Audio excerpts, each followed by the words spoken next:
What's going on, everybody? This is Thursday, April 7th at 1:30 p.m. And as of yesterday, my 4 years at Brock University came to an end. I figured I just wanted to come on here and talk about the wild 4 years that I've had, everything that sort of has happened, the ups, the downs, and everything in between, because 4 years has gone by just like that. There hasn't been an episode out in a while, so I figured I'd come on and talk to you guys about this because it's super cool, and literally university has shaped me to be the person that I am today. So how do I do this? How do I summarize 4 incredible, wild years that have shaped me to be the person I am today? How do I even go about doing that? I mean, I guess we can start at the beginning, in first year, year 1, where it all began. So right off the bat, I mean, first year feels like summer camp.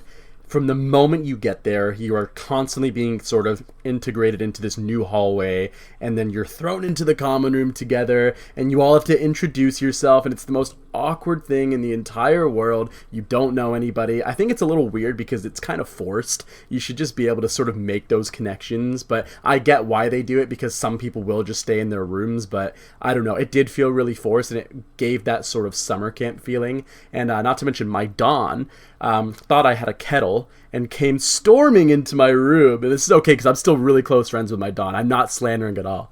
But she came into my room, thought I had a kettle, which are really not allowed in residence, and she stormed in, made sure we didn't have a kettle. It was actually every single person around me, like literally every room around mine was the room that had a kettle. But, you know, and we still talk about that to this day, so shout out Leah and the kettle incident. I mean, first year is very, very daunting. I remember sat in my room sort of after we had gone to this fire drill thing where they literally set fire to a dorm room, and you're like, okay. I actually ended up missing that because I couldn't figure out how to get out. My card wasn't working. It was a whole thing. And I remember being sat in my room and thinking, how the hell am I going to do 4 years of this? And now that 4 years is over, and it's just like, it's crazy. So when I started feeling like this, I was like, you know what? It's time to go out and party.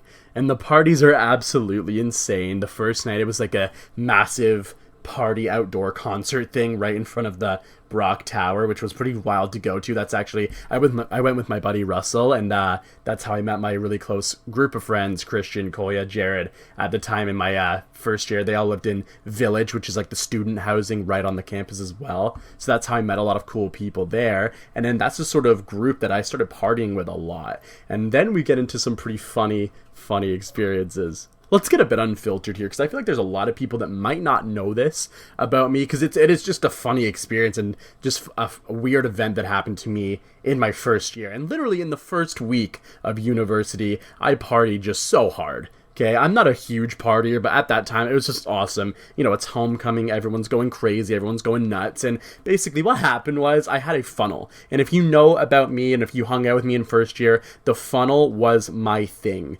That was like my prized possession. I even in second year when I had a new house, I hung it from my wall. You know, I was that guy. So basically what happened was I funneled a beer in the middle of the court, like in the outside. And the court is in Village. Basically, each block has a court where it's like an outdoor area with a picnic and all that sort of stuff, right? And a picnic table, sorry. And basically what happened, I funneled a beer. I literally just funneled a beer. And a Don, which is basically, I think in America they're called RAs, but this Don came up to me and was like, hey, we need to see your student card. And a lot of people ran away. I wasn't going to do that, but a lot of people ran away. I didn't. I stayed and kind of just took the punishment on the chin. And for that one offense, for that one thing, funneling a beer, which is what you see all the time in college, university, whatever. I funneled a beer, okay? Not that big of a deal. Sure, I was underage, whatever. But I got sentenced to alcohol probation, okay? Which means you cannot have a single thing of alcohol at all in university, okay? Until the end of the first year, which was like May 1st. So I got alcohol probation, as well as that, I was sentenced to a couple hours, I think 2 hours of AA, Alcoholics Anonymous. I was like, really? It seemed a little excessive, I don't know. You have to let me know, but I don't know, that seemed a little bit much for funneling a beer, but you know, whatever. I took it on the chin. I was on alcohol probation, but that just made me get a little bit creative in my alcohol consuming ways throughout first year. And any normal person would have maybe learned from that mistake. Did I? Absolutely the hell not.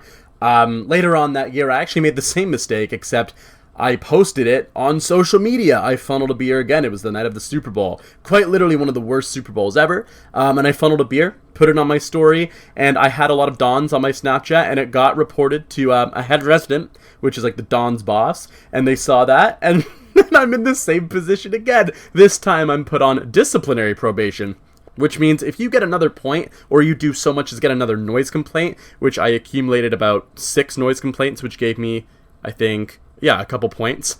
If I were to have done anything else, I would have been kicked out of res, or suspended for a week, or whatever the case may have been. So I had to, kind of lie my way out of that. I said it was iced tea that I was funneling, because there was no proof. Again, my university life isn't full of these experiences, but I mean, we were just living, and I learned through my idiotic mistakes, and that's sort of the best way to learn sometimes as a student.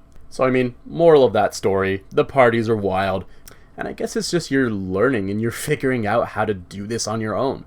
This is your first time sort of not being monitored by parents or even teachers. They don't monitor you really. They're professors. You go to class, you do the work, and then you go home, right? And you do your homework, you do your exams, and it's a lot more laid back. They're not going to chase you. So that's what was really cool to me, was that I didn't have that teacher sort of breathing down my neck constantly. There was a lot of freedom in first year, and it's very easy to sort of do funny things, but it's very easy to fall off the right track. And I was lucky enough, to have a good head on my shoulders and stayed on the right yellow brick road. And, sure, I made a couple little mistakes, but I wouldn't change it for the world. It was absolutely hilarious at the time. So with first year and all the sort of stresses and all the new experiences and change that comes with it, I had my first sort of experiences with mental health and sort of realizing where I felt on that sort of topic. My mental health was decent in first year. It wasn't great. It wasn't bad either. I had my first experience with a panic attack, and I had to go to the hospital because of it. I had no idea what was going on. It was the most weird thing that had happened to my body. I had no idea what was going on. I thought something really serious was wrong, and so I ended up going to the hospital and told that it was a panic attack. But that's sort of an example of what was going on with my mental health throughout that first year. So I'll get into that a little bit right now. It was sort of decent in first year. Second year was absolutely phenomenal until the end of it when it happened, COVID. And then third and fourth year were kind of at that same sort of point of not great. So for as long as I could remember, when I was way younger, I exhibited sort of quirky behavior. For example, when I was a kid, I would fidget a lot. It ended up being if I touched one finger, I would have to touch all the other fingers on my hand. And this is kind of confusing, so bear with me a little bit. But if I touched one finger on my hand, I would have to touch all the other fingers on that hand, and then touch all the fingers on my other hand so that it matched, and my body and my mind sort of felt this state of equilibrium, right? And that it's even on both sides type of thing. Another thing I would do that I remember categorically, every single night before bed, saying to my parents, "Good night, I love you, make sure the house is locked, make sure the dog's okay, and make sure the TV's up nice and loud so I could hear it." I guess I was scared of the silence or the dark especially too. It was quite literally I was reading from a teleprompter in my brain every single night. And it was always in that same order. And I was uneasy if I ever couldn't say those things, so I made sure I did. I also make these sort of noises at the back of my throat, sort of like a clearing of the throat noise. That went away with time, but it does manifest itself even to this day. Why, when I'm under periods of stress or change, or sometimes even when I've got nothing going on, and that's just something I've dealt with for the past couple years, that it did provide me with a great amount of anxiety. So I'm telling you this because there's a reason why I wanted to come on this path of mental health and started this podcast. It's not the only reason, because I know I was destined to help people, but in terms of my mental health, and if anyone can relate to me, I suffer with OCD, obsessive compulsive disorder, and a tic disorder, a nervous tic disorder. And these things are comorbidities, which essentially means that it's two diseases, or in this case, disorders, that are present in my body and my mind that sort of work together.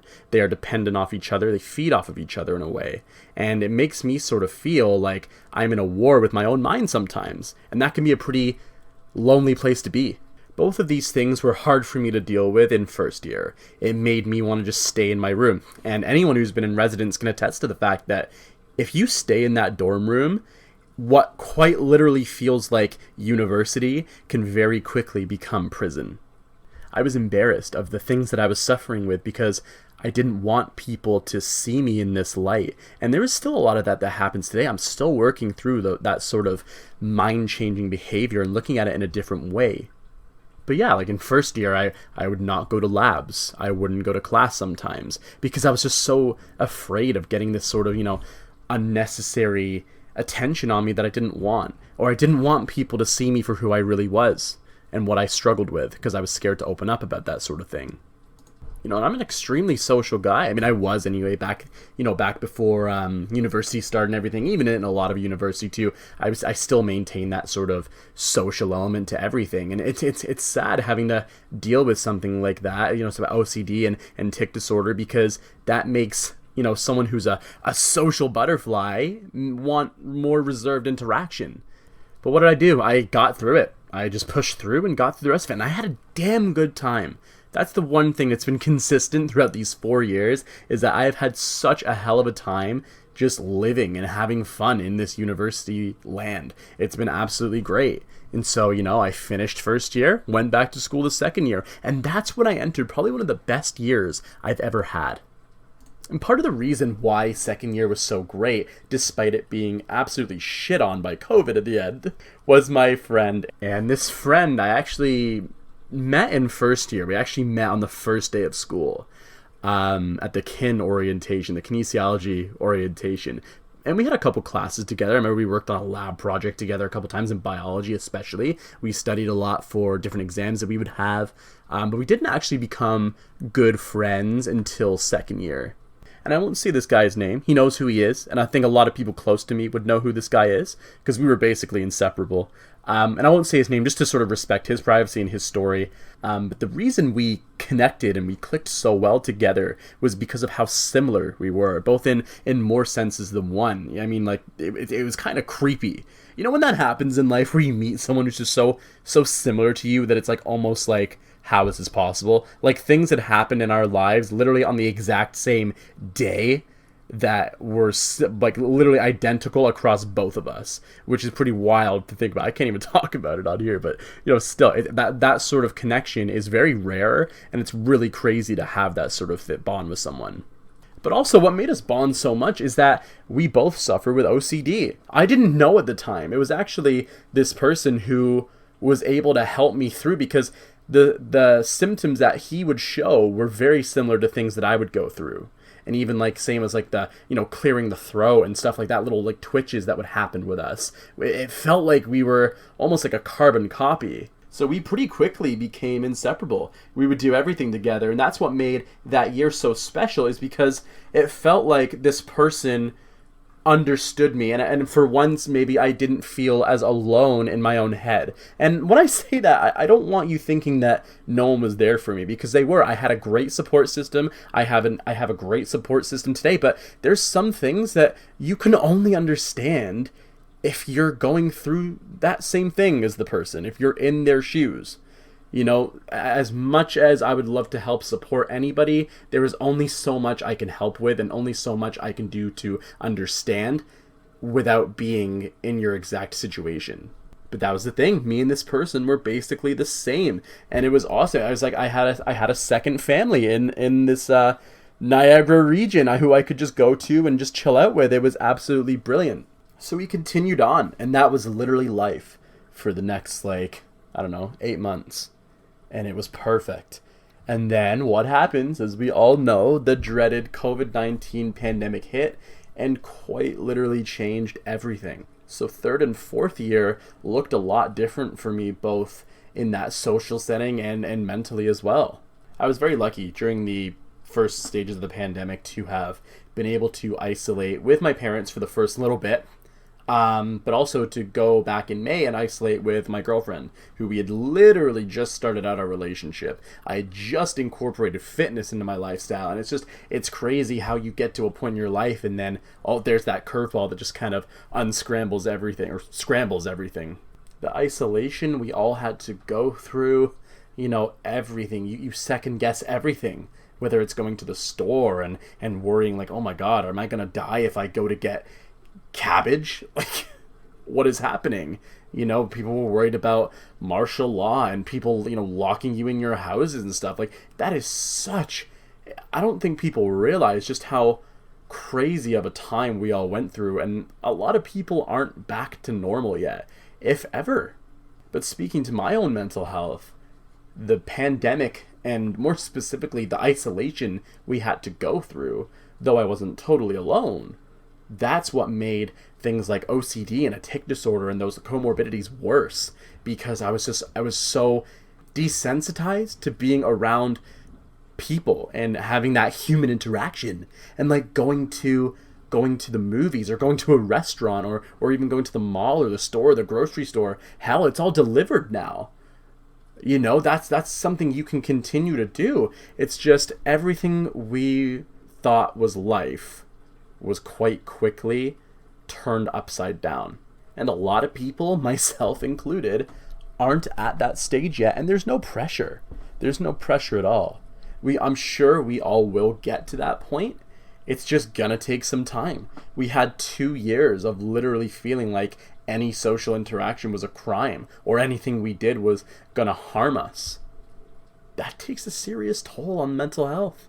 School being online during 3rd year, as much as maybe it sucked for a lot of people, was nice for me because I still got to socialize in a way over Zoom. I still got to have those connections. I got to meet some brilliant new people because I started pursuing a minor in dramatic art. So I was really thrilled to have been welcomed into that community as well. And it was something new in my life that I really took pride in and that I could really look forward to.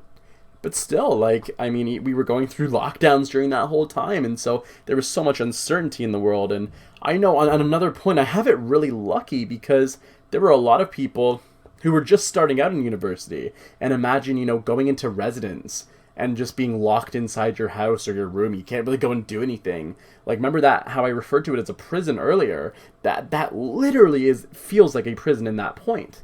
Everything that I enjoyed in life, I didn't enjoy anymore. I didn't want to socialize. I didn't even want, one of my favorite things to do was to go to the movies, whether I went with people or whether I went by myself, because I'm that guy. I don't mind doing that. Going to restaurants. I don't like any of that stuff anymore because of how it made me feel doing it right out of the pandemic and being not able to do it during the pandemic. It changed quite literally every aspect of my life, and I'm sure you're not alone in that. So as of right now, the pandemic it's not over by any means, but it's coming, we're sort of coming out the other side, I suppose. That is quite exciting for a lot of people, but on the flip side of that, there are a lot of people who are scared about that sort of change back to normality and reintegrating yourself into society. And I'd say I fall a little bit in the middle. I'm excited for a lot of things that we can now go and do, like, I don't know, traveling again, right? Going to a resort or something. But there's also, on the same side, I'm also still anxious about that whole thing. And I think that would be the case with a lot of people. Ultimately, I know I'm talking a lot about the pandemic, but you got to think about it in perspective. I only had 2 years of university where I could properly live that up, because the 3rd year was shut down entirely because of COVID. And then 4th year, we were still going through lockdowns and still sort of being told that it's not okay to party and that sort of thing. So you lose a lot of that university experience. And I do feel as though, maybe I've been a little bit robbed of 2 years of my undergraduate degree. But I'm so happy and so fortunate that I've been able to have those first 2 years, because there's a lot of people that didn't get that. Being able to go into residence was such an incredible experience. Getting that firsthand sort of, first time living by yourself, getting that little bit of freedom for the first time. I wouldn't trade that for the world. Although there was ups and downs in every single thing I went through in university, the good far outweighs the bad. I think about people who had their proms taken away from them, if that's something you cared about, or their high school graduations, and then in turn not having the opportunity to go into res and experience that. Building those sort of connections, those first year connections, although they're not everything. I met my best friend in 2nd year. I'm still going to meet people now that I'm done university. I'm still going to meet new people that I'm going to enjoy spending time with. It's not the be all and end all. A lot of people put emphasis on that. A lot of people say that, oh, you meet your friends for life in university. That can very well be true, but it might not be. Don't put that pressure on it. Let it happen organically. So I've talked a bit about my mental health. And the reason I wanted to do that, like I said, was to just, give a bit of background to who I am, why I've suffered with this, and why I would feel the need to give back to a community such as mental health, because it has affected me for quite some time now. I do want to say as well, I'm aware of the privileges that I have being a male, but I do want to say that on the flip side of that, there is this expectation that men don't talk about this sort of thing, and that men can't cry, and that men can't get emotional. And that's also why I love my best friend, because he's not like that either. You gotta understand, I come from a small town in Norfolk County, where as much as I loved, and I still to this day, I love all the guys I grew up with in elementary school and high school, but not once have we ever really had a chat about these things, because where I come from, it doesn't get talked about. I never had the resources that I do now in regards to mental health. So I'm doing this because it needs to be talked about more, especially with men, because they feel so much that they can't talk about it. And that's what I'm here to sort of advocate for, that change as well. And hopefully me talking about this, because it's not easy to do. It's really not, especially, just recording this right now. It feels awkward, but I'm glad I've done it. It's a weight lifted off my shoulder. More people know about my story now. And if you are suffering, it's okay to talk about it. It's okay to talk to a therapist. It's okay to reach out and get medication. It's okay to get whatever help that you see fit. And if you are struggling, that is okay. That is more than okay. And it's so encouraged to talk about it now more than it ever has been, especially for men. I promise it's so much better if you just talk about it. Believe me, it's not easy to do. It was never easy for me, but I did it. And honestly, while it didn't make everything go away, I'm not completely cured. It definitely helped. It definitely helped. And I have a great support system, both with friends and family. And it genuinely has made the world a difference. That's a little bit of a dive into my 4 years at university. Some great times in the first and second year, some not so great times in the third and fourth year, but even in the bad, there was always some great. And ultimately, I wouldn't change these past 4 years for anything. Not a single thing. Everything happened the way it was supposed to, and I am more than comfortable in that. Maybe me struggling a little bit with the things we discussed earlier, maybe that was my calling to get involved in the mental health field. And maybe that's why I started this. The world works in very mysterious ways. So this is it. I am closing the book on my 4 years at Brock University in the kinesiology program with a minor in dramatic arts. It's been a wild ride, but I'm so happy that I got to take part in this. And I was very, very fortunate. And I want to thank every single person that made it as great as it was, because you all made it great.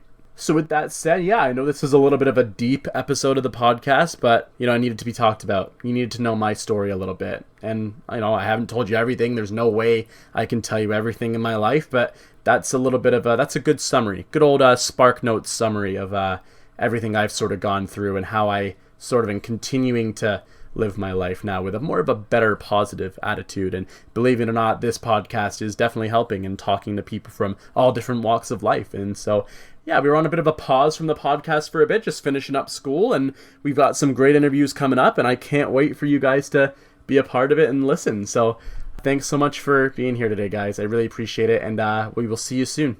Thanks.